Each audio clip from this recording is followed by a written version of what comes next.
where the mind is without fear and the head is held high, where knowledge is free.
Hello students, আমি Arabinda sir, Arabinda Ghosh, Malda AC ইনস্টিটিউশনের geography teacher. আজকে তোমাদেরকে আমি class 8-এর ওশেনিয়ার জলবায়ু, স্বাভাবিক উদ্ভিদ এই দুটো পড়াবো। আর এর পরবর্তী ক্লাসে আমি আজকেই মারি ডার্লিং অববাহিকা পড়াবো। এটা তোমাদের আঞ্চলিক ভূগোলের শেষ অধ্যায়। যাই হোক, শুরু করি। ক্লাস 8-এর ওশেনিয়া, এটা আঞ্চলিক বিভাগ। এই ওশেনিয়া মহাদেশের আমাদের এগুলো পড়েছি আগে, অবস্থান, ভূপ্রকৃতি, নদ নদী, জলবায়ু। আমি আশা করি এগুলো তোমাদেরকে অন্য স্যারেরা পড়িয়েছেন এবং খুব ভালো করেই পড়িয়েছেন। আমি আজ শেষ টপিক জলবায়ু এবং স্বাভাবিক উদ্ভিদ এই দুটো পড়াবো। ওশেনিয়া মহাদেশের অবস্থান তোমরা নিশ্চয়ই জানো। উত্তরে 10 ডিগ্রি নর্থ থেকে দক্ষিণে 47 ডিগ্রি, দক্ষিণে 47 ডিগ্রি সাউথ। তাহলে বুঝতেই পারছো কত দূর এক্সটেনশনের। অর্থাৎ 10 ডিগ্রি নর্থ, তার মানে এখানে একটা 0 ডিগ্রি আছে। তাহলে এদিকে 10 ডিগ্রি, এটা নর্থ, এটা নর্দার্ন হেমিস্ফিয়ার বা উত্তর গোলার্ধ হলো। তারপর দক্ষিণ গোলার্ধ চলছে, মানে উত্তর গোলার্ধ প্লাস দক্ষিণ গোলার্ধ মিলে মিশে ওশেনিয়া মহাদেশ। নিরক্ষরেখা রয়েছে মাঝখানে, মানে ঊর্ধ্ব মধ্যাংশে। তার মানে নিরক্ষীয় জলবায়ুর প্রভাব এদিকেও পাচ্ছি, এদিকেও পাচ্ছি। মানে টোটাল গরমের দেশ, প্রচণ্ড গরম, প্রচণ্ড বৃষ্টিপাত। এই ওশেনিয়া মহাদেশের উত্তরে 10 ডিগ্রি যেটাকে বলা হয় সেটাকে বলে নর্থ আইল্যান্ড। আমি সংক্ষেপে লিখছি এনআই বা নর্দার্ন আইল্যান্ডস। আর দক্ষিণে এর নাম হচ্ছে এসআই, মানে স্টুয়ার্ট আইল্যান্ড। এস মানে সাউথ না, কিন্তু স্টুয়ার্ট আইল্যান্ড। তাহলে উত্তর দ্বীপ থেকে দক্ষিণে স্টুয়ার্ট দ্বীপ পর্যন্ত এই ওশেনিয়া মহাদেশের অন্তর্গত। ওশেনিয়া প্রথম ক্লাস যে স্যার নিয়েছিলেন তোমাদের নিশ্চয়ই বলেছেন যে ওশেনিয়া একটা দ্বীপ দেশ।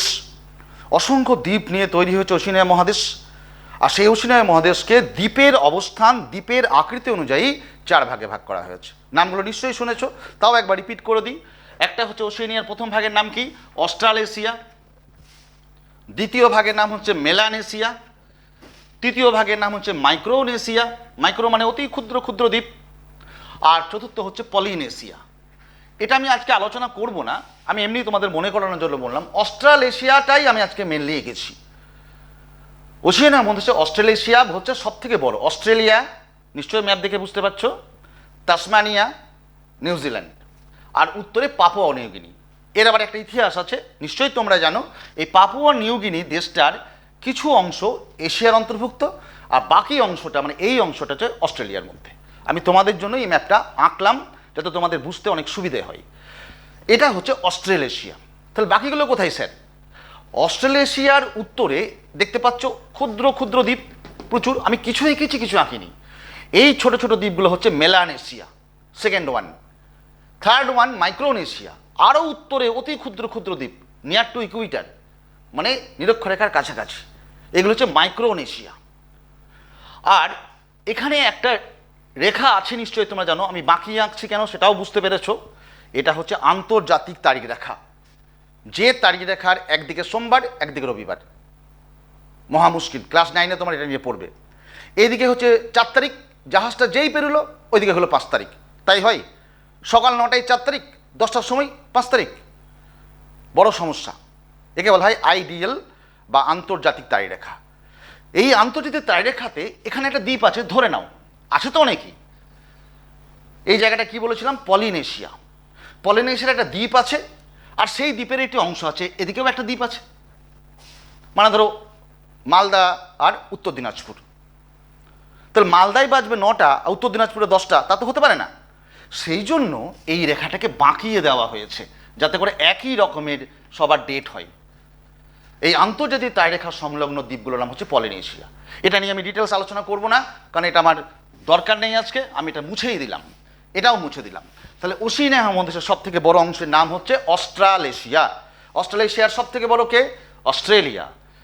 তার দক্ষিণে তাসমানিয়া, আর দক্ষিণ পূর্বে নিউজিল্যান্ড, কতগুলো দ্বীপ দেখতে পাচ্ছ নিশ্চয়ই, আর এখানে পাপুয়া নিউ গিনি।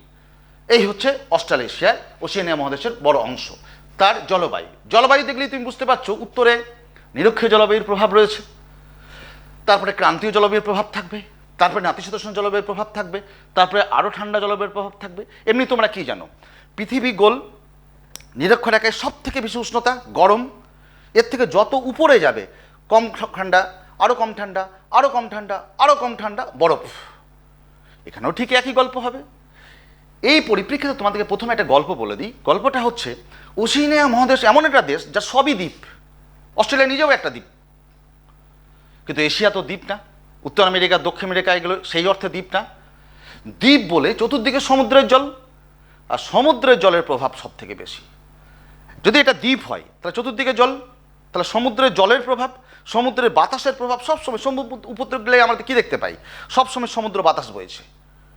এই সামুদ্রিক বায়ুর প্রভাবে এখানে সারা বছর একই রকম থাকে। যেমন আমাদের ব্যাঙ্গালোর, তোমরা কেউ ব্যাঙ্গালোর গেছো? ব্যাঙ্গালোর বা চেন্নাইয়ে শীতকালে ভারী জ্যাকেট সোয়েটার লাগে না, মানে তেমন শীতই নেই। আবার গ্রীষ্মকালে প্রচণ্ড গরম লাগে না, আমাদের মালদায় যা গরম করে, গরম লাগে না। এই ধরনের জলবায়ুকে, মানে শীতকালে খুব শীতও না, আবার গ্রীষ্মকালে খুব গরমও না, এই ধরনের জলবায়ুকে বলা হয় সমভাবাপন্ন। কি বললাম? সমভাবাপন্ন, একই ভাব।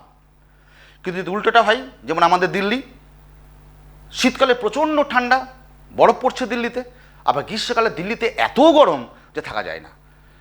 তাহলে সেইগুলো কোথায় হয়? দিল্লি কোথায়? সমুদ্র থেকে অনেক ভিতরে। তা সমুদ্র থেকে যত ভিতরে হবে তত সেই জায়গায় জলবায়ুর প্রখরতা বেশি হবে। গ্রীষ্মকালে প্রচণ্ড হয়, শীতকালে প্রচণ্ড ঠান্ডা। একে বলছে চরম ভাবাপন্ন। তা তুমি কি বুঝতে পারছো? আমার এই আঙুলটা কি হবে? সমভাবাপন্ন, সমুদ্রের কাছে। এই আঙুলটা কি হবে? চরম ভাবাপন্ন, সমুদ্র থেকে দূরে। এই জন্য এই সমস্ত দ্বীপগুলোতে সমভাবাপন্ন জলবায়ু থাকলেও এই দ্বীপটাতে, মানে অস্ট্রেলিয়াতে, চরম ভাবাপন্ন জলবায়ু থাকে। এই সমভাবাপন্ন প্লাস চরম ভাবাপন্ন, এই দুটোকে ভিত্তি করে আমরা ওশেনিয়ার জলবায়ুকে প্রধানত 6টা ভাগে ভাগ করতে পারি। 1 নম্বর, নিরক্ষীয় জলবায়ু। আমি সংক্ষেপে লিখলাম নিজ। নিরক্ষীয় জলবায়ু কোথায়?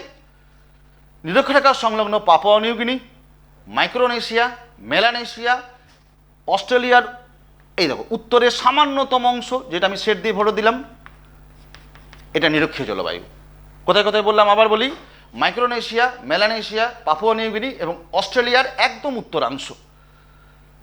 প্রচণ্ড গরম, গ্রীষ্মকালে 25 থেকে 30 ডিগ্রি সেলসিয়াস টেম্পারেচার, বৃষ্টিপাত হয় 200 সেন্টিমিটার বছরে বা তারও বেশি। এটা হচ্ছে নিরক্ষীয় জলবায়ু। কোথায় দেখা যায়? জলবায়ু কেমন? ক্লিয়ার? 2 নম্বর, ক্রান্তীয় জলবায়ু। একে ক্রান্তীয় শুধু বলবো না, ক্রান্তীয় মৌসুমী জলবায়ু। ক্রান্তীয় মৌসুমের মধ্যে একটা পার্থক্য আছে। ক্রান্তীয় মানে হচ্ছে গ্রীষ্মকালে প্রচণ্ড গরম, বৃষ্টিটা তখনই হবে। আর ক্রান্তীয় মৌসুমী হচ্ছে গ্রীষ্মকালে প্রচণ্ড গরম, বৃষ্টিটা তার ঠিক 2-1 মাস পর হবে। যেমন তোমার মালদায় কী হচ্ছে বা পশ্চিমবঙ্গে কী হয়। আমাদের বৈশাখ, জ্যৈষ্ঠ, আষাঢ় প্রচণ্ড গরম, বৃষ্টিটা কখন হয়? শ্রাবণ, ভাদ্র, আশ্বিন। তাহলে এটা মৌসুমীর বৈশিষ্ট্য। ম্যাক্সিমাম টেম্পারেচার যখন হবে, বৃষ্টিপাতটা তার ঠিক 1 মাস বা 2 মাস পরে হবে। এই জলবায়ু দেখতে পাওয়া যায় কোথায়? দেখতে পাওয়া যায় অস্ট্রেলিয়ার উত্তর এবং উত্তর পূর্বাংশ, অর্থাৎ এই অঞ্চলটাতে মধ্যে এবং এই অঞ্চলটাতে মধ্যে, যেখানে আমি বিন্দু বিন্দু দিলাম। তাহলে এর চিহ্ন কি ছিল? সেট। এর চিহ্ন কি ছিল? বিন্দু বিন্দু। দেখো গোলাচ্ছে না কিন্তু। আর এইগুলো আমরা বলা উচিত ছিল আগেই, যাই হোক এগুলো হচ্ছে সমস্ত সেই দাগ। দাগ মানে সব ইকুইটোরিয়াল জলবায়ু, নিরক্ষীয় জলবায়ু। 3 নম্বর নাতিশীতোষ্ণ জলবায়ু। সংক্ষেপে লিখলাম না জ, নাতিশীতোষ্ণ জলবায়ু। নাতিশীতোষ্ণ শব্দের অর্থই মানে বুঝতে পারছো, না শীতল না উষ্ণ, নাতিশীতোষ্ণ, অর্থাৎ খুব গরমও না আবার খুব ঠান্ডাও না। এটা কোথায় দেখতে পাওয়া যায়, যেটা আমি পেন্সিল দিয়ে কভার করলাম, এই অঞ্চলটা। তোমরা হয়তো ভাববে স্যার এই জায়গাটা কভার করলেন না কেন, এদিকটা করলেন না কেন? তোমরা নিশ্চয়ই জানো এখানে আমি একটা হলো আঁকছি, এটা অস্ট্রেলিয়ার বিখ্যাত সেই পর্বত শ্রেণী যার নাম হচ্ছে গ্রেট ডিভাইডিং রেঞ্জ। পর্বতে তো সারা বছর বরফ পড়বে, শীতল জলবায়ু, লাইক দার্জিলিং, সিকিম। তার পর্বতে ঠিক এই দিকটাই সমুদ্রের বাতাসও ঢুকতে পারে না, আবার এদিকে মরুভূমি বাতাসও আসতে পারে না, একদম নর্মাল অবস্থায় রেখেছে।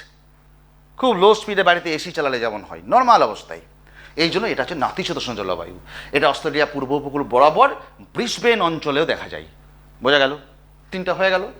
4 নম্বর ব্রিটিশ জলবায়ু। ব্রিটিশ জলবায়ুটা অদ্ভুত প্রকৃতির জলবায়ু। ব্রিটিশ নাম শুনে তোমরা বুঝতে পারছো ব্রিটিশ কোথায়, গ্রেট ব্রিটেন মানে ইংল্যান্ড। ইংল্যান্ডের বৃষ্টিটা একটা অদ্ভুত টাইপের, ওদের প্রায় দিনই বৃষ্টি হয়, বিকালের পর বৃষ্টি হয়, সারা বছর ঝিরঝির করে বৃষ্টি হয়, মানে ওদের ছাতা মাস্ট, রেনকোট মাস্ট। এই বৃষ্টিটা সারা পৃথিবীর কিছু কিছু অঞ্চলে দেখা যায়, যেখানেই দেখা যায় তাকেই বলবো ব্রিটিশ জলবায়ু। তোমার হয়তো প্রশ্ন হবে স্যার আমাদের দেশে কি ব্রিটিশ জলবায়ু দেখা যায়? না, দেখা যায় না। আমাদের ব্রিটিশ জলবায়ু হতে গেলে কি হবে, পশ্চিমা বায়ুর প্রভাবে বৃষ্টিপাত হতে হয়। এখানে পশ্চিমা বায়ুর প্রভাব, বায়ু প্রভাব এইটা তোমরা প্রাকৃতিক ভূগোলে যে স্যার পড়িয়েছে নিশ্চয়ই বুঝেছো তোমরা। পশ্চিমা বায়ুর প্রভাবে বৃষ্টিপাত হয়, আয়ন বায়ুর প্রভাবে বৃষ্টিপাত হয়। আয়ন বায়ু, অস্ট্রেলিয়ার আয়ন বায়ু দক্ষিণ গোলার্ধ, এটা তাহলে দক্ষিণ পূর্ব হবে। তাহলে দক্ষিণ কোনটা এটা, পূর্ব কোনটা এটা? দক্ষিণ পূর্ব আয়ন বায়ুর প্রভাবে বৃষ্টিপাত হয়, আবার পশ্চিমা বায়ুর প্রভাবে বৃষ্টিপাত হয়। এই জন্য সারা বছর এখানে বৃষ্টিপাত হয় এবং সেই বৃষ্টির পরিমাণ কিন্তু মারাত্মক, একদম নিরক্ষীয় বৃষ্টির মতোই। 200 বা 200-র বেশি সেলসিয়াস বৃষ্টিপাত, সেন্টিমিটার বৃষ্টিপাত হয়, যে কারণের জন্য এই জায়গাটাকে বর্ষণ মুখরিত অঞ্চল বলা হয়, নাতিশীতোষ্ণ জলবায়ু। নেক্সট হচ্ছে ভূমধ্যসাগরীয় জলবায়ু। ব্রিটিশটা লিখলাম না এখানে, আমি আগে লিখে দিই তোমাদের ব্রিটিশ জলবায়ু, জ। 5 নম্বর হচ্ছে ভূমধ্যসাগরীয়, আমি জ লিখলাম।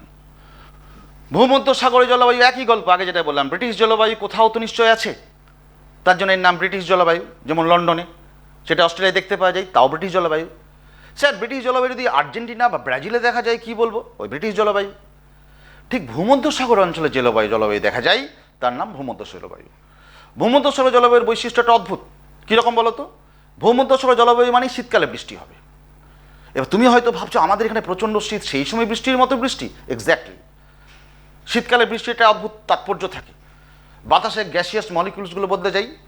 সুতরাং বৃষ্টির মধ্যে যে অ্যাসিড আসবে, H2O প্লাস সামথিং, হয়তো SO2 বা সালফার ডাইঅক্সাইড আসতে পারে, CO2 বা কার্বনিক অ্যাসিড আসতে পারে, সেই অ্যাসিডের ফর্মেশনটা একটু অন্যরকম, যেটা গাছের পক্ষে অন্যরকম কাজ দেয়। যেমন তুমি খেয়াল করেছো এখন এই যে অগাস্ট মাস, তোমার ছাদের গাছগুলো কেমন হুড়হুড় করে বেড়ে গেছে, কেন? এর বেশ তো অনেক বেশি জল দিয়েছো তুমি বিগত 2 মাস আগে, বাড়েনি কেন? কারণ বৃষ্টির জলের সঙ্গে তোমার সালফার ডাইঅক্সাইড, নাইট্রোজেন ডাইঅক্সাইড এগুলো মিশে বৃষ্টি গাছে পড়ছে, গাছ বাড়ছে, মানে গাছের উর্বরতা বৃদ্ধি পাচ্ছে। ওখানে শীতকালে বৃষ্টিপাতের ফলে বিশেষ ধরনের গাছের একটা উর্বরতা বাড়ে, এই জন্য এখানে টক ফল চাষ হয়। কী টক ফল? জলপাই, ডুমুর, আঙুর, বেদানা, নাশপাতি, কমলা লেবু, মানে ফেমাস ফর কমলা লেবু অ্যান্ড আঙুর। ভূমধ্যসাগরীয় সেই জলবায়ুতে দেখতে পাওয়া যায় অস্ট্রেলিয়ার একদম দক্ষিণাংশ, এই অঞ্চলগুলো, যেটাকে আমি কী চিহ্ন দেবো? গোল্লা গোল্লা চিহ্ন দিচ্ছি, তাহলে তোমার বুঝতে সুবিধা হবে। এটা হচ্ছে গোল্লা গোল্লা চিহ্ন, ঠিক আছে? এটা এই চিহ্ন দিয়েছিলাম। আর নাতিশীতোষ্ণ চিহ্নটা আমি দিইনি, এখন দিয়ে দিচ্ছি। এটা হচ্ছে নাতিশীতোষ্ণ তাসমানিয়া, নিউজিল্যান্ড, এগুলো সমস্ত অঞ্চলে, এই অঞ্চলটাতে এগুলো ব্রিটিশ জলবায়ু দেখতে পাওয়া যায়। আর লাস্ট 6 নম্বর হচ্ছে জ। কি বলতো সংক্ষিপ্তটা? মরু জলবায়ু, একদম শুষ্ক, একে মরু বা মরুপ্রায় বলা হয়। তোমরা বোধহয় জানো অস্ট্রেলিয়ার মধ্য থেকে শুরু করে একদম পশ্চিমাংশ পর্যন্ত বিস্তৃত অঞ্চলে, আমি বালির চিহ্নটাই দিই, ঠিক আছে, এগুলো সমস্ত মরুভূমি। এর নাম হচ্ছে গ্রেট অস্ট্রেলিয়ান ডেজার্ট। অস্ট্রেলিয়া কিন্তু সম্পূর্ণ কৃষি সমৃদ্ধ দেশ বা নদীমাতৃক দেশ নয়, ভারত বা বাংলাদেশের মতো। পাকিস্তানের মতো সঙ্গে কিছুটা মিল আছেও, যদিও পাকিস্তান ক্রান্তীয়, এই অঞ্চলে মরুভূমি, এই মরু জলবায়ুর প্রভাব দেখতে পাওয়া যায়। এই অঞ্চলে টেম্পারেচার কত হয়? 30 ডিগ্রি সেলসিয়াস বা তারও বেশি। বৃষ্টিপাতের পরিমাণ বছরে 25 সেন্টিমিটারের কম। যেমন এখানে বললাম 200 সেন্টিমিটার বা তার বেশি বৃষ্টিপাত হয়। ব্রিটিশের ক্ষেত্রে কি বললাম 200 বা তার বেশি বৃষ্টিপাত হয়। মৌসুমিতে বৃষ্টিপাত হয় 175 কি 150 সেন্টিমিটার। নাতিশীতোষ্ণতে হয় 50 থেকে 75 সেন্টিমিটার। কিন্তু মরু জলবায়ু বৃষ্টিপাতের পরিমাণ আরও কম। আমি মরু জলবায়ু অঞ্চলটা এখানে তোমাকে অন্যরকমভাবে পুরোটাই মরু জলবায়ু আমি দেখাচ্ছি না, আমি শুধু এই চিহ্নটা দেখিয়ে একটু গ্রিড ভিউ করে দিচ্ছি যাতে তোমার চোখে পড়ে। আর এই চিহ্নগুলো তোমাদের পরে একটু পরেই দেখো কাজে লাগবে। বোঝা গেছে? তাহলে জলবায়ুর আমরা 6টা প্রধান ভাগ পেলাম। সিনপসিসটা বলে দিই। একদম উত্তরে নিরক্ষীয় জলবায়ু, তার নিচে ক্রান্তীয় মৌসুমী জলবায়ু, তার নিচে নাতিশীতোষ্ণ জলবায়ু, তার নিচে ভূমধ্যসাগরীয় জলবায়ু, দ্বীপগুলোতে ব্রিটিশ জলবায়ু, আর মধ্যাংশে শুষ্ক প্রকৃতির, এর নাম হচ্ছে মরু জলবায়ু। অস্ট্রেলিয়ার এই হচ্ছে জলবায়ুর সমভাবাপন্ন এবং চরমভাবাপন্ন একটা প্রভাব পাওয়া যাচ্ছে। এইগুলোর মধ্যে আমাদের দেশে আমরা নিরক্ষীয় জলবায়ু, ক্রান্তীয় মৌসুমী জলবায়ু এবং মরু জলবায়ু এইগুলো আমাদের দেশে দেখতে পাই। স্যার আমাদের দেশে এগুলো দেখতে পাওয়া যায় না? না, আমাদের নাতিশীতোষ্ণ হিমালয় পার্বত্য অঞ্চলে একটু একটু দেখা যায়, গাড়োয়াল পার্বত্য অঞ্চলে, কাশ্মীর উপত্যকায়, সিকিমে। ব্রিটিশ জলবায়ু আমাদের দেশে দেখা যায় না, ভূমধ্যসাগরে আমাদের দেশে দেখা যায় না। শীতকালে বৃষ্টিপাত হয় আমাদের করমণ্ডল উপকূলে, কিন্তু সেটা অন্য কারণে। শীতকালে পশ্চিমবঙ্গের প্রভাবে বৃষ্টিপাত হয় না। বোঝা গেল? মুছে দিচ্ছি। তাহলে আমি এখন পড়ালাম তোমাদের কি বলতো, ওশেনিয়ার জলবায়ু। রাইট চিহ্ন দিয়ে দিই। এবার পড়াবো স্বাভাবিক উদ্ভিদ, তারপরে তোমাদের পরে পড়াবো মার্ডালিং অববাহিকা। মুছে দিচ্ছি মানে ওই অর্থে মুছে দিচ্ছি না, এক্ষুনি কাজে লাগবে। শুধু আমি একটা ছোট্ট জায়গা নেব তোমাদের, এইটুকু জায়গা নিলাম। এখানে তোমাদের কিছু জিনিস দেখাচ্ছি। জলবায়ুর সঙ্গে স্বাভাবিক উদ্ভিদের একটা ডাইরেক্ট রিলেশন, মা বেটার মতো বা খাদ্য পুষ্টির মতো। তুমি যেমন খাবার খাবে তেমন পুষ্টি হবে, আর যেমন পুষ্টি হবে তেমন শারীরিক দক্ষতা হবে বা স্বাস্থ্য হবে। দক্ষতা বলবো না, স্বাস্থ্য, শরীর না স্বাস্থ্য। তাহলে খাদ্য ভালো, পুষ্টি ভালো হবে, পুষ্টি ভালো হলে স্বাস্থ্য ভালো হবে, তার মানে তুমি নিরোগ থাকবে। এখানেও ঠিক তাই। জলবায়ু যেমন, জলবায়ু মানে কি? জলবায়ু মানে স্বাভাবিক অর্থে আমরা বুঝতে পারি উষ্ণতা প্লাস বৃষ্টিপাত। এদের মধ্যে একটা রিলেশন আছে। দেখো, গরম বেশি হলে কি হয়? বৃষ্টি বেশি হয়, বাতাসে জলীয় বাষ্পের পরিমাণ বাড়ে বাষ্পীভবনের ফলে। তাহলে উষ্ণতা বাড়লে বৃষ্টিপাত বাড়ে, উষ্ণতা কমলে বৃষ্টিপাত কমে। উষ্ণতা নাই, বৃষ্টিপাত নেই। তো উষ্ণতা আর বৃষ্টিপাত এই দুই ভাই সমৃদ্ধশালী হয়েছে প্রচণ্ড, শক্তি দিচ্ছে বাবাকে, এরকম ভেবে নাও। তাহলে উষ্ণতা আর বৃষ্টিপাত এই দুটোকে একসাথে কি নাম বলবো? জলবায়ু। জলবায়ু কাকে প্রভাবিত করছে? স্বাভাবিক উদ্ভিদকে। তাহলে এখানে আমি একটা অ্যারো চিহ্ন দিয়ে উদ্ভিদ লিখলাম। তার মানে যেমন বৃষ্টিপাত তেমন উদ্ভিদ। বৃষ্টি বেশি, গাছ বেশি। বৃষ্টি কম, গাছ কম। বৃষ্টি নাই, গাছ নেই। বৃষ্টির পরিমাণ বাড়লে গাছের, ভালো করে দেখো, গাছের উচ্চতা বাড়ে, গাছের প্রশস্ততা বাড়বে, গাছের পাতা বড় হবে। পাতা বড় হবে কেন? তোমরা বিজ্ঞানে পড়েছো, বেশি বাষ্পীভবন করতে হবে। তাহলে বৃষ্টি বেশি, পাতা বড়, সেগুন, তাল। বৃষ্টি কম, পাতা ছোট, শাল। বৃষ্টি আরও কম, পাতা ছোট, পেয়ারা, শিশু। বৃষ্টি আরও কম, খেজুর। বৃষ্টি নাই, ফণিমনসা। বৃষ্টি হবেই না, পাতাও হবে না। অদ্ভুত রিলেশন না? তাহলে বৃষ্টির সঙ্গে স্বাভাবিক উদ্ভিদের একটা কোরিলেশন আছে। এই কোরিলেশন আমাদের দেশেও আছে, এখানেও আছে, সব জায়গায় আছে। সেই পরিপ্রেক্ষিতে আমরা যেমন কটা করেছি? 6টা। আমরা 6টা ভাগে 6টা স্বাভাবিক উদ্ভিদের কথা বলে দিই। যে অঞ্চলে নিরক্ষীয় জলবায়ু দেখতে পাওয়া যায়, অর্থাৎ Micronesia, Melanesia, Papua New Guinea এবং উত্তর অস্ট্রেলিয়া বা উত্তর পূর্বাংশ, এই জায়গাতে বৃষ্টির পরিমাণ কত বলেছিলাম একটু আগে? 200 সেন্টিমিটার পার ইয়ার। প্রচুর বৃষ্টিপাত। এই জন্য এখানে প্রচুর ঘন অরণ্যের সৃষ্টি হচ্ছে, গভীর অরণ্য। টিভিতে তোমরা ব্রাজিল দেখেছো তো, আমাজন অববাহিকা দেখেছো, প্রায়ই তো দেয় ডিসকভারি চ্যানেলে। ওই যে অরণ্যটা ভাবো তুমি, ওইরকম গভীর অরণ্য, বিষাক্ত জীব, হিংস্র জীবের বসবাস, প্রচুর আগাছা, ভিতরে মানুষ প্রবেশ করতে পারবে না, এই ঘন অরণ্য সৃষ্টি হয়। এ প্রসঙ্গ তোমাদেরকে বলে দিই, এই যে এখানে যে আন্তর্জাতিক তারিখার পাশে একটা দ্বীপে গেছিলাম না, কি নাম বলেছিলাম? পলিনেশিয়া। এই পলি শব্দের অর্থ হচ্ছে কালো, ব্ল্যাক, মানে এত গভীর থাকে। আর এই দ্বীপগুলো হচ্ছে অত্যন্ত ক্ষুদ্র, মাইক্রোনেশিয়া। মাইক্রো শব্দের অর্থ হচ্ছে অত্যন্ত ক্ষুদ্র। এত ক্ষুদ্র দ্বীপ যে এক একটা দ্বীপ তোমার মালদা জেলার অর্ধেক। মালদা জেলা একটা ব্লকের মতো, ছোট্ট মতো। সেসব দিকে মানুষও থাকে না, কিছু কুমির, কিছু বিষাক্ত প্রাণী এগুলো থাকে। অ্যাকচুয়ালি এই জায়গাগুলো খুবই অনুন্নত আর্থসামাজিক দিক দিয়ে।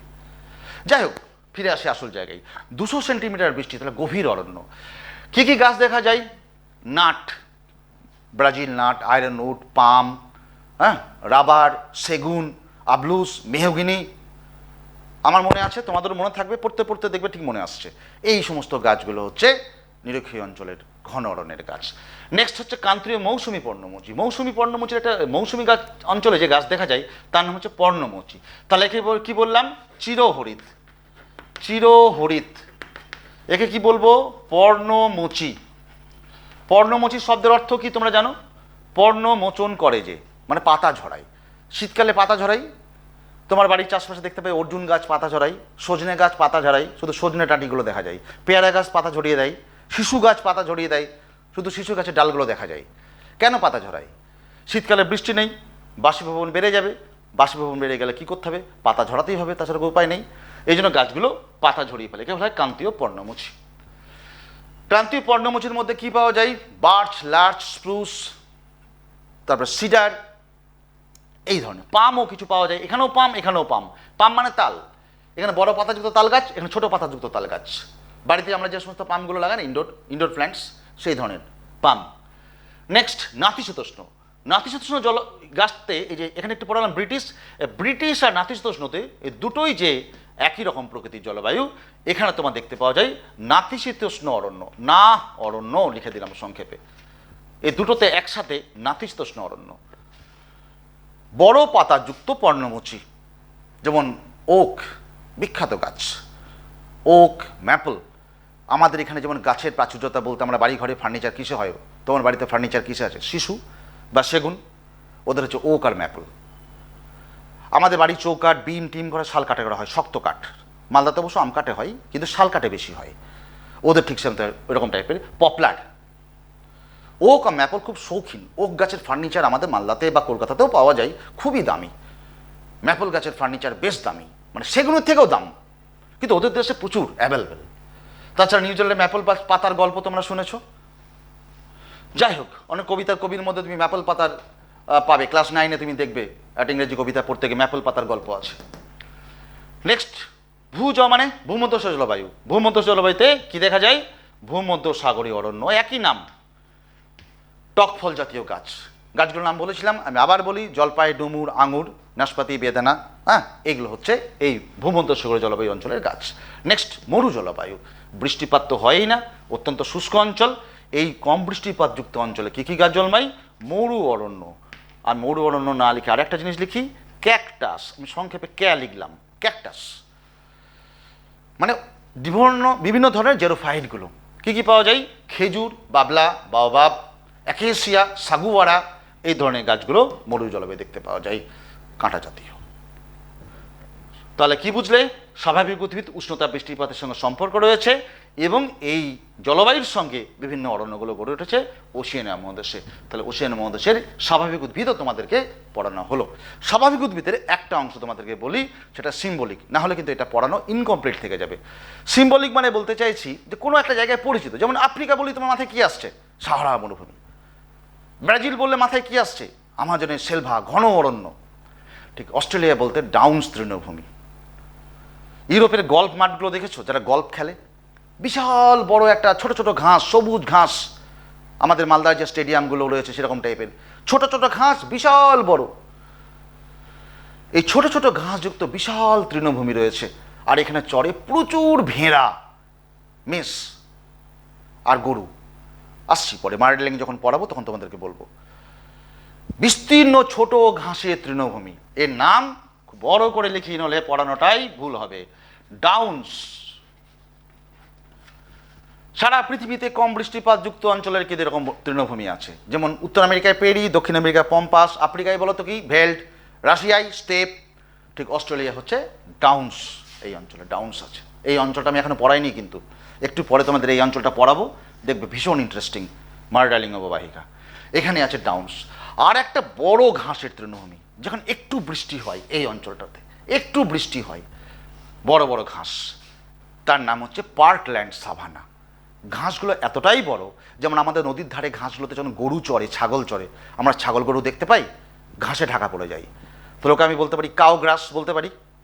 তো ওখানে ঘাসগুলো এতই বড় যে হাতি ভিতরে থাকলে হাতি দেখা যায় না, এই জন্য এর নাম এলিফ্যান্ট গ্রাস। আর তার মধ্যে বড় বড় গাছ থাকে। কি গাছ? খুব পরিচিত গাছ ইউক্যালিপটাস, আমাদের মালদাতেও আছে। জুরা, কারি, এই ধরনের গাছগুলো ওখানে আছে। এর নাম হচ্ছে কি বললাম? Parkland savanna. পার্কল্যান্ড সাভানা, এই দুটোকে কি বলবো? তৃণভূমি, ঘাস। এইটা হচ্ছে বেশি বৃষ্টি, তার নাম ক্রান্তীয় তৃণভূমি। এটা কম বৃষ্টি, তার নাম নাতিশীতোষ্ণ তৃণভূমি। বোঝা গেছে? তাহলে এখন তোমাদেরকে আমি ওশেনিয়ার জলবায়ু এবং স্বাভাবিক পড়াবো। তোমরা বুঝেছো? এখন তোমাদের আমি নেক্সট শুরু করব। তো তোমাদের আমি এতক্ষণ পড়ালাম অস্ট্রেলিয়ার জলবায়ু আর স্বাভাবিক উদ্ভিদ। সারা অস্ট্রেলিয়ার জলবায়ু সম্পর্কে তোমরা জানলে, বিভিন্ন রকম জলবায়ু দেখতে পাওয়া যায়, আর স্বাভাবিক উদ্ভিদ সম্পর্কে তোমরা বুঝলে। এখন অস্ট্রেলিয়ার একটা ভৌগোলিক অঞ্চল পড়াবো, তার নাম হচ্ছে মারি ডার্লিং অববাহিকা, যেটা তোমাদের সিলেবাসে আছে। ভৌগোলিক অঞ্চল কাকে বলে? কোনো দেশ বা কোনো অঞ্চলকে যখন বিভিন্ন ভৌগোলিক বৈশিষ্ট্য অনুযায়ী ভাগ করা যায়। যেমন ধরো ইন্ডিয়াকে তুমি পার্বত্য অঞ্চল, সমভূমি অঞ্চল, মালভূমি অঞ্চল, উপকূলীয় অঞ্চল এভাবে ভাগ করতে পারো। তো ঠিক অস্ট্রেলিয়াতে এভাবে ভাগ করা যায়। অস্ট্রেলিয়ার এরকম একটা গুরুত্বপূর্ণ অঞ্চলের নাম হচ্ছে মারি ডার্লিং অববাহিকা।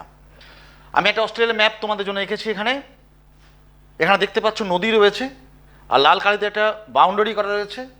এই বাউন্ডারি, যে কোনো জিনিসের বাউন্ডারি, এটাকে বলা হচ্ছে অববাহিকা অঞ্চল। অববাহিকা অঞ্চল কাকে বলে? যে অঞ্চলের জল যে নদীতে এসে পতিত হয়। যেমন তোমার মালদা শহরের জল কোন নদীতে পতিত হবে? মহানন্দাই। তা তুমি বলতে পারো যে আমি মহানন্দা অববাহিকায় বাস করি। আবার তুমি এটাও বলতে পারো যে মহানন্দার জল গিয়ে পড়ছে গঙ্গায়, তাহলে আমি গঙ্গা অববাহিকার অন্তর্গত। বোঝা গেছে? তাহলে এই অঞ্চলটার নাম হচ্ছে মারি ডার্লিং অববাহিকা। মারি ডার্লিং অববাহিকার একটা প্রধান নদী আছে, তার নাম হচ্ছে মারে, আর তার সঙ্গে তার একটা উপনদী আছে, তার নাম হচ্ছে ডার্লিং। ডার্লিংয়েরও ছোটো ছোটো উপনদী আছে, নদীর মধ্যে ছোটো ছোটো থাকতে পারে। আবার মারেরও উপনদী আছে, এটার নাম হচ্ছে মারে নদী। আমি লিখলাম এখানে, তোমার বারবার এখানে চোখ দেখাবে, তাহলে বুঝতে পারবে। আর এটা হচ্ছে ডার্লিং নদী। এই দুটো নদী মিলে যে অববাহিকার সৃষ্টি করেছে তার নাম হচ্ছে মারে ডার্লিং। তো অস্ট্রেলিয়ার মারে ডার্লিং একটা উল্লেখযোগ্য অববাহিকা অঞ্চল। মারে এবং তার উপনদী, এই দুটো নিয়ে তৈরি হয়েছে মারে ডার্লিং অববাহিকা। অস্ট্রেলিয়ার পূর্ব উপকূলে কী আছে? পূর্ব দিকে গ্রেট ডিভাইডিং রেঞ্জ, ভঙ্গিল পর্বতমালা। পশ্চিম দিকে কী আছে? অস্ট্রেলিয়ান সমভূমি এবং মরুভূমি। দক্ষিণ দিকে কী আছে? Australian bight. ঠিক আছে? উত্তর দিকে কী আছে? উত্তর দিকে হচ্ছে অন্যান্য দ্বীপসমূহ এবং মহাসাগর, প্রশান্ত মহাসাগর অংশ বিশেষ। অস্ট্রেলিয়া মহাদেশের, যদি এটা অস্ট্রেলিয়া মহাদেশ হয়, ধরো আমি একটা স্কোয়ারের মধ্যে তোমাদের বোঝার চেষ্টা করছি, যদি এটা অস্ট্রেলিয়া হয়, তাহলে অস্ট্রেলিয়ার এই অংশ বরাবর সমভূমি অঞ্চল। সমভূমির একদম নিচের দক্ষিণ পূর্ব দিকে হচ্ছে মারে ডার্লিং অববাহিকা। মানে এইটা হচ্ছে মারে ডার্লিং অববাহিকা। তাহলে আমি কি বলতে পারবো? সমভূমির কোন দিকে? দক্ষিণ দিকে। অস্ট্রেলিয়ার কোন দিকে? দক্ষিণ পূর্ব দিকে। তাহলে সমভূমির অস্ট্রেলিয়ার দক্ষিণ পূর্ব দিকে এবং সমভূমির দক্ষিণ দিকে মারে ডার্লিং অববাহিকা। মারে ডার্লিং অববাহিকা উত্তর থেকে দক্ষিণ পর্যন্ত এটা প্রায় 15 ডিগ্রি বিস্তার। এই বিস্তারটা হচ্ছে 15 ডিগ্রি। ডিগ্রি নিশ্চয়ই বোঝো? ঠিক আছে।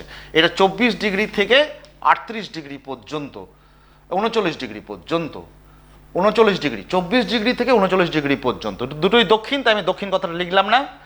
24 থেকে 39 ডিগ্রি পর্যন্ত। আর এদিকে হচ্ছে 138 ডিগ্রি থেকে এটা হচ্ছে 49 ডিগ্রি পর্যন্ত। তার মানে আমি দ্রাঘিমাগত বিস্তার দেখে কি বোঝাতে চাইলাম? যে কোন জায়গায় এ ক্রান্তীয় নাতিশীতোষ্ণ অঞ্চলে। যদি এটা 2 ডিগ্রি 5 ডিগ্রি হতো তাহলে তুমি বলতে পারতে স্যার এত গরমের জায়গা, কিন্তু না, এটা নাতিশীতোষ্ণ অঞ্চলের অন্তর্গত। মারে নদী সৃষ্টি হয়েছে যে অঞ্চলে, তোমাদেরকে একটু অন্য রং দিয়ে দেখাই। মারে নদীর সৃষ্টি হয়েছে যে অঞ্চলে, সেটা হচ্ছে নিউ ইংল্যান্ড রেঞ্জ, এইটা। আর ডার্লিং নদীর সৃষ্টি হচ্ছে অস্ট্রেলিয়ান আল্পস। এই নিউ ইংল্যান্ড রেঞ্জ বলো, অস্ট্রেলিয়ান আল্পস বলো, এরা সবাই কিন্তু একটাই পার্বত্য অঞ্চল অন্তর্গত, যার নাম হচ্ছে গ্রেট ডিভাইডিং রেঞ্জ। তাহলে এটা কি বললাম? Australian Alps. আর এটা কি বললাম? New England range. তাহলে উত্তরে নিউ ইংল্যান্ড, এখানে অস্ট্রেলিয়ান আল্পস, এদিকে হচ্ছে গ্রেগরি রেঞ্জ বা গ্রে রেঞ্জ, বেরিয়ার রেঞ্জ, মনে রাখবে বেরিয়ার রেঞ্জ এবং গ্রে রেঞ্জ। আর দক্ষিণে রয়েছে অস্ট্রেলিয়ান বাইট। অর্থাৎ উত্তরে পর্বত, পূর্ব দিকে পর্বত, পশ্চিম দিকে পর্বত শৈলশিরা, আর দক্ষিণ দিকে মহাসাগর বা এখানে উপসাগর।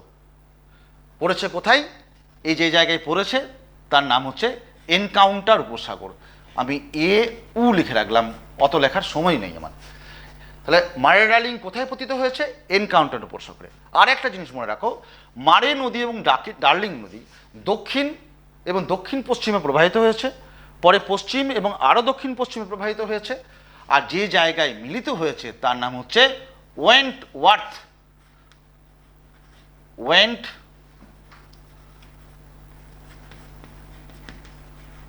ওয়েন্টওয়ার্থ দুটো নদী যেখানে মিলিত হয়েছে।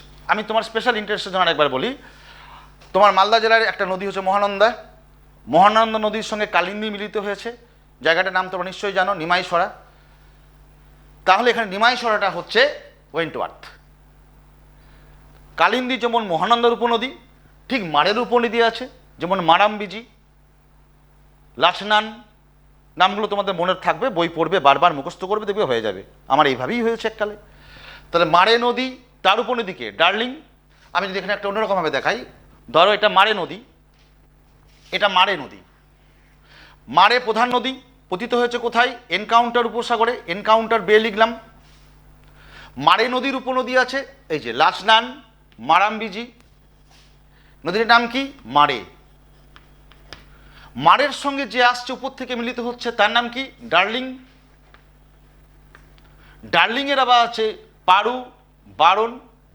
তাহলে পারু plus darling equal to darling, darling plus বারণ ইকুয়াল টু ডার্লিং, মারে প্লাস ডার্লিং ইকুয়াল টু মারে ডার্লিং।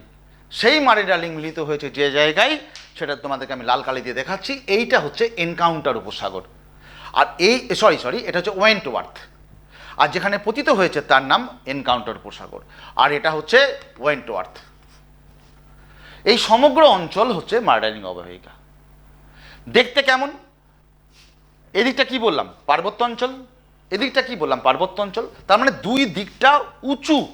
আমার এই প্রোফাইলটা দেখো, এটা মারে ডার্লিংয়ের প্রোফাইল দেখাচ্ছি আমি। পশ্চিম দিকটা উঁচু, মারে ডার্লিং অববাহিকা, পূর্ব দিকটা আর একটু বেশি উঁচু। অর্থাৎ এই দিকে হচ্ছে অস্ট্রেলিয়ান আল্পস এবং নিউ ইংল্যান্ড রেঞ্জ, আর এদিকে হচ্ছে বেরিয়ার রেঞ্জ, মাঝে মারে ডার্লিং অববাহিকা। আর এই অঞ্চলে দিনের পর দিন পলি, বালি, কাদা ইত্যাদি সঞ্চিত হতে হতে উর্বর সৃষ্টি করেছে। তোমরা ক্লাস 9-এ ভাঙর ও খাদার বলে দুটো অঞ্চল পড়বে আমাদের পশ্চিমবঙ্গের সমূহে পড়তে গিয়ে, বা দিনাজপুর, মালদা, জলপাইগুড়ি, কোচবিহার এই অঞ্চল প্রত্যেকে পড়বে। বরেন্দ্রভূমি, তাল, দিয়ারা এই নামগুলো তোমাদের শোনা আছে হয়তো। এখানেও তাই পলি, বালি, কাদা জমা হয়ে উন্নত উর্বর ভূভাগের সৃষ্টি করেছে। তাহলে এখানে কৃষিকাজ তো হবেই। এই ছোট ছোট তৃণভূমি অঞ্চলে কৃষিকাজ গড়ে উঠেছে। এই অঞ্চলটা উচ্চতা কত? উচ্চতা প্রায় 200 মিটার। এটা 100 মিটার, এটা 0 মিটার। তাহলে 200 মিটার ম্যাক্সিমাম এই অঞ্চলটা উচ্চতা লাভ করেছে, পলি, বালি, কাদা সমস্ত জমা হয়ে। আর এইখানের মধ্যেই তোমার বিচিত্র, আমি ছবির মতো করে তোমাদেরকে দেখাচ্ছি, উদ্ভিদ, গাছ বিভিন্ন রকম জন্মেছে এই অঞ্চলটার মধ্যে। এটাই হচ্ছে মারে ডার্লিং অববাহিকা, এই অংশটা। যারা একটু ক্রস সেকশন বা গ্রাফ বোঝো তাতে দেখো, আমার এই সাদা দাগটা যদি এ বি হয়, তার এটা হচ্ছে এ, এটা বি, মানে এটা এ, এটা বি। প্রোফাইলটা বুঝতে পারলে? এই হচ্ছে মারে ডার্লিং অববাহিকার ভূপ্রাকৃতিক গঠন। জলবায়ু, এই অক্ষাংশগত বিস্তারে তুমি কি বুঝলে? মারে ডার্লিং অববাহিকা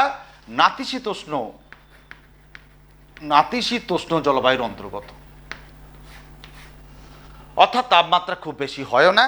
শীতকালে তাপমাত্রা 5-10 ডিগ্রি সেলসিয়াস, গ্রীষ্মকালে 20 থেকে 25 ডিগ্রি সেলসিয়াস।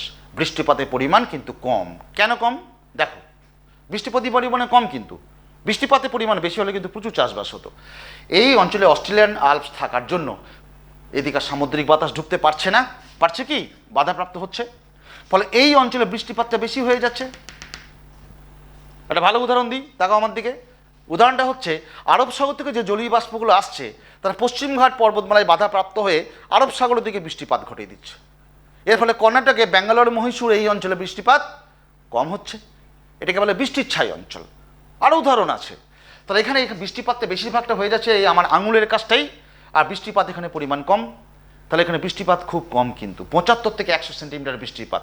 তাহলে নাতিশীতোষ্ণ জলবায়ু, টেম্পারেচার 25 ডিগ্রি সেলসিয়াস হচ্ছে, শীতকালে হচ্ছে 5-7 ডিগ্রি সেলসিয়াস, কিন্তু বৃষ্টিপাত হচ্ছে 50 থেকে 75 সেমি, অর্থাৎ বৃষ্টিপাতের পরিমাণ কম। তাহলে এত কম বৃষ্টিপাতে কী করে চাষবাস হবে? সেজন্য খুব ভালো চাষবাস হয় না। আর কম বৃষ্টিপাতের জন্য এখানে প্রচুর তৃণভূমি দেখা গেছে। ছোট ছোট ঘাসের তৃণভূমিকে কী বলেছিলাম, এর নাম ডাউন্স।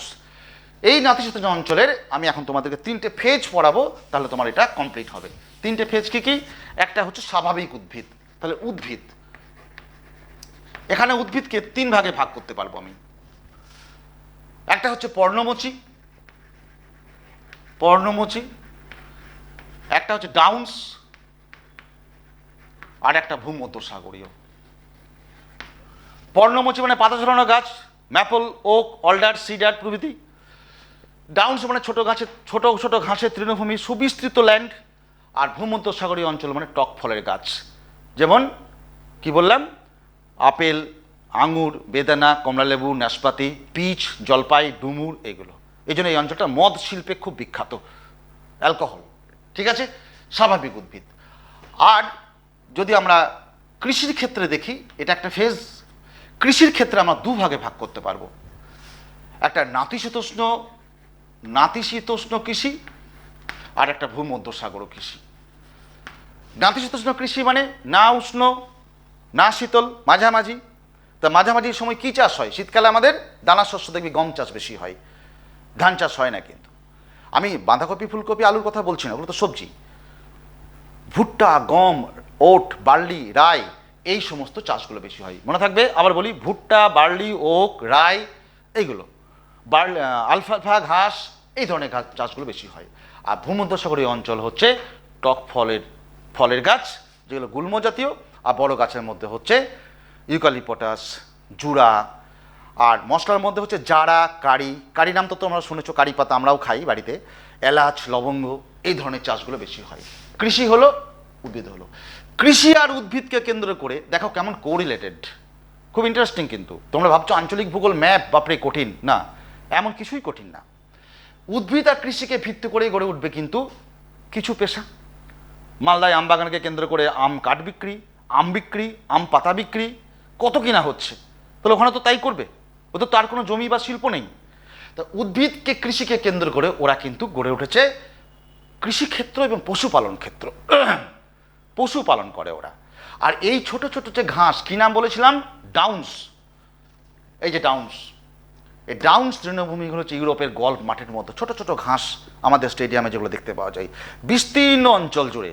আর সেখানে প্রচুর গরু এবং ভেড়া চড়ে, মেষ। আমাদের মতো না গলায় দড়ি বেঁধে গিট দিলাম, তা না, চড়ে বেড়াচ্ছে ওপেন।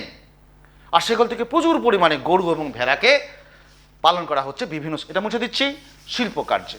এগুলো লাগবে না, এগুলো মুছে দিচ্ছি, শিল্প কার্যে লাগানো হচ্ছে। কাউ বা গরু আর ভেড়াগুলো কি কি?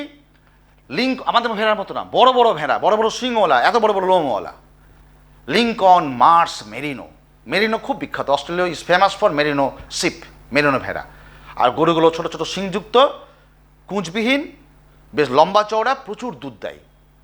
এই ভেড়া থেকে আমরা পেয়ে যাচ্ছি এক পশম, পলিগ্রাম, মাংস, চামড়া। গরু থেকে কি পাবো?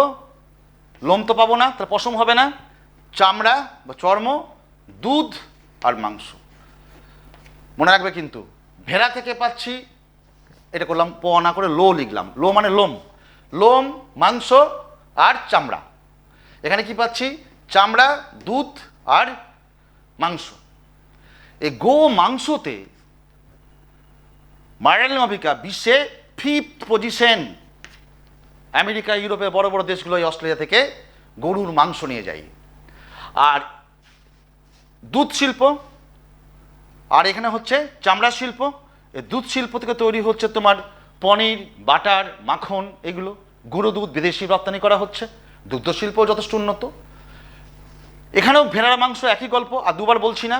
চামড়া থেকেও একই গল্প, বিভিন্ন রকম চর্মজ সামগ্রী তৈরি করা হচ্ছে। উপরে লোকে লো মানে লোম, প্রচণ্ড বিখ্যাত অস্ট্রেলিয়ান পশম। অস্ট্রেলিয়া পশমে বিশ্বে কোন স্থান বলো তো? ফার্স্ট, প্রথম, বিশ্বে প্রথম স্থান অধিকার করে। এই গরু ভেড়াগুলোকে দেখার জন্য তো লোক লাগবে। আগেই তো বললাম সুবিশাল অঞ্চলে ছোট ছোট ঘাসের জমি। এইখানে যে লোকরা ওই জমিতে কাজ করে, পশু চালায়, গরু চড়ায়, গরুকে দেখাশোনা করে, এই শ্রমিকগুলোকে বা লোকগুলোকে বলা হয় জ্যাকোস। মনে থাকবে? তাহলে উদ্ভিদ, কৃষি এবং কৃষিভিত্তিক শিল্প করে দেওয়া হলো। আর জেনারেল শিল্প সম্পর্কে তোমাদেরকে আর 2 লাইন বলে দিই, তাহলে ব্যাপারটা ক্লিয়ার হয়ে যাবে। জেনারেল শিল্প এখানে বিশেষ কিছু গড়ে ওঠেনি। অস্ট্রেলিয়া কয়েকটা গুরুত্বপূর্ণ জায়গা আছে, আমি ম্যাপের এই জায়গাটা লিখলাম, এখানে জায়গা কম আছে। সেখানে পাওয়া যায় সামান্য পরিমাণে কয়লা, অত্যল্প পরিমাণে তামা, কিছু রূপো পাওয়া যায়। রূপো পাওয়া যায় ব্রোকেন হিলে, এই জন্য ব্রোকেন হিলকে বলা হয় রূপোর শহর। এটা খুব গুরুত্বপূর্ণ। কোবার বলে একটি জায়গা আছে, সেখানে তামা পাওয়া যায়। অ্যাডিলেডের নাম তো শুনেছি, মার্ডালিংয়ের রানী বলা হয় একে, একমাত্র বাণিজ্য কেন্দ্র। সে অ্যাডিলেডে পাওয়া যায় কয়লা। তাহলে অ্যাডিলেডে কয়লা, কোবারে তামা, ব্রোকেন হিলের রূপো। ব্রোকেন হিলের রূপোর খনি খুবই বিখ্যাত। আফ্রিকা যেমন হীরের খনি বিখ্যাত, আমেরিকা যেমন সোনার খনি বিখ্যাত। সোনার খনি আমাদের দেশেও আছে, তামিলনাড়ুর আরকট জেলায় খুব বিখ্যাত। বা আমাদের ধানবাদ যেমন কয়লা খনি বিখ্যাত, তো ব্রোকেন হিলের রূপোর খনি বিখ্যাত। এই জন্য ব্রোকেন হিলকে বলা হয় সিটি অফ সিলভার, রূপোর শহর। মনে থাকবে? আর সর্বোপরি বড় শহর এখানে তেমন কিছু নেই, ওই মিলডুরা, অ্যাডিলেড আর পার্থ। তাই এর মধ্যে অ্যাডিলেড সব থেকে গুরুত্বপূর্ণ। তা তোমাদের সামনে আমি মার্ডেলিং অববাহিকা তুলে ধরলাম। আশা করি সবটা বুঝতে পেরেছো, তোমাদের ক্লিয়ার হয়েছে। এরপরে বই পড়বে, বইয়ের অবজেক্টিভগুলো খুব সুন্দর করে পড়বে। এবং সর্বোপরি this is my suggestion, map ছাড়া আঞ্চলিক ভূগোল হয় না। তুমি ম্যাপটাকে কিন্তু খুব ভালো করে দেখবে। ওকে, থ্যাংক ইউ।